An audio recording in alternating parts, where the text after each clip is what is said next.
Russell Tillis has another name in Jacksonville, Florida, the neighbor from hell.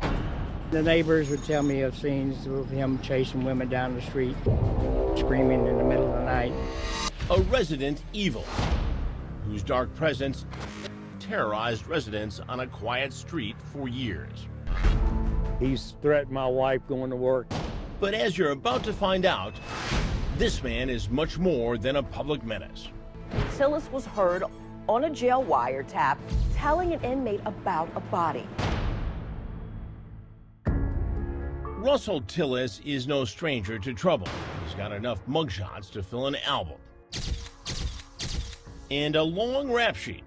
He's done 12 years of hard time for convictions like sexual assault, kidnapping, and grand theft. But after being released from the big house, Tillis inherited his mom's house. That's when a family friend said things got creepy, with Tillis transforming the single-story residence into a den of depravity. He built it like a fortress. It looked weird because he had a very high privacy fence. He had all kinds of shacks and buildings everywhere. It looked like an armed camp. Neighbors even dubbed Tillis's home the House of Horrors. I really wouldn't be surprised if they don't find something in the front yard of this place. Eventually, the neighbors had enough of his antics. At night, he would prowl the neighborhood. And they filed injunctions for protection against him. He was a tyrant. But for cops, serving those warrants turned into a risky game of cat and mouse. And that's not all. Cops claim the place was booby-trapped. There were several boards covered with debris or dirt and nails sticking out of them. Tillis was eventually arrested and pleaded guilty to charges including aggravated assault on police officers. The neighbors were thrilled. We're having a good Merry Christmas since we've heard the charges and everything that he's going down. The case went to trial, with officers testifying about the extreme measures to get Tillis out of the house.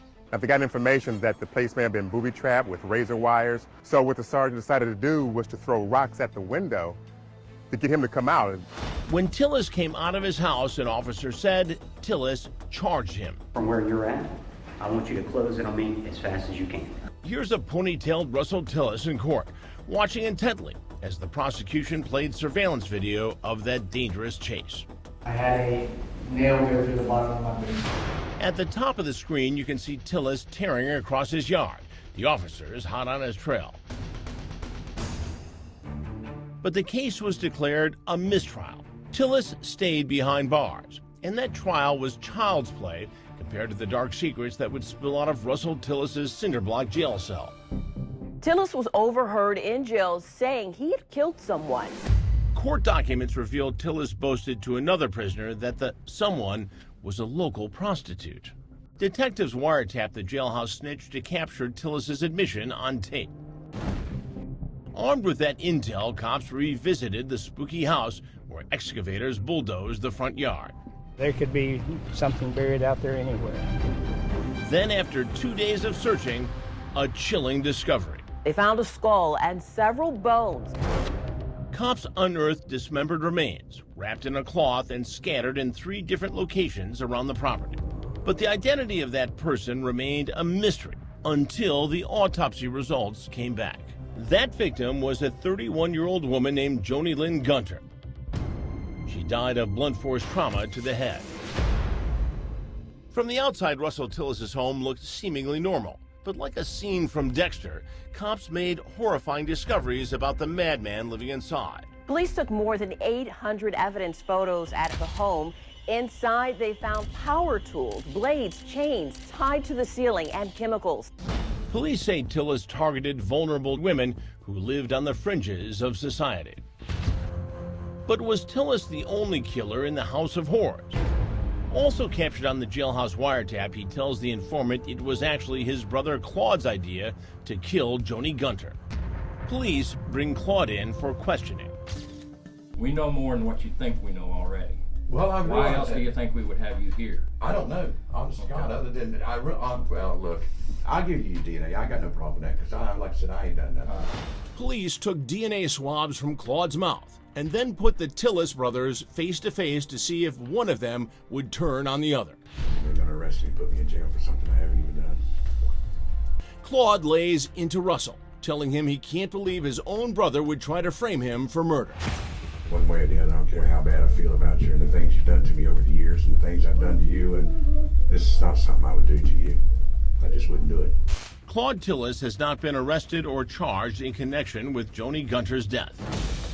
But just when you think you've heard it all, even more grim secrets spill from that jailhouse recording. Based on statements that Tillis made, we believe it's highly likely that other females were victimized by Tillis, including potentially other murders.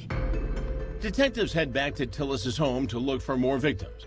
This time, the search turns up empty. They searched the property very thoroughly, so it appears that there are no other remains here. Tillis, still in jail for assaulting cops, pleaded not guilty to charges including first-degree murder, human trafficking, and abuse of a dead body in connection with the murder of Joni Gunter.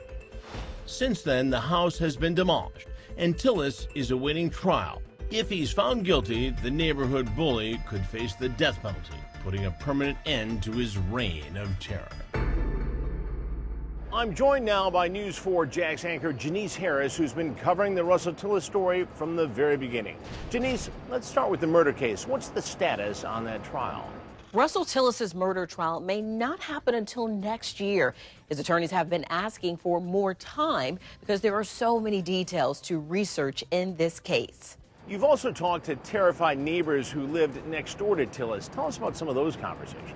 Chris, terrified is the right word. One neighbor told me they were relieved that Tillis was in jail in hopes that he never gets out. Another neighbor accused him of constantly being aggressive and mean towards women in the neighborhood.